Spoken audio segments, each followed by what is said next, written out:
كرة بيدرو، ينطلق بيدرو، ممكن يعطي انيستا، ممكن يتقدم انيستا، ممكن الكرة تأتي. خلاص ارتاح برشلونة، ارتاح برشلونة. ظهر بوجان في اللقطة الأولى، وماكسويل الذي يتألق في الجهة اليسرى ويتسبب في تسجيل الهدفين هو مع انيستا. اولا لابراهيموفيتش صناعة الاهداف وصناعة الهدفين رائعين من الهدف الثاني. شوف في عمل، في عمل. الكرة الاولى من بوجان وصلت الى بيدرو الى انيستا يتقدم ويضغط، حولها مباشرة. لاحظ يعني كأن بوجان قرأ الكرة صح، كأن قرأ الكرة صح.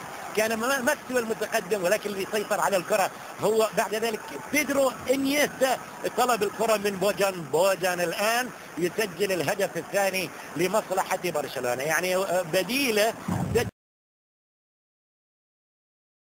كلهم لما يشوفوه يخافوا كلهم يتيحوا قبل ما يجي، قبل الضربة يسقطوا، والهدف الأول نعم للبلاوغرانا يخوف.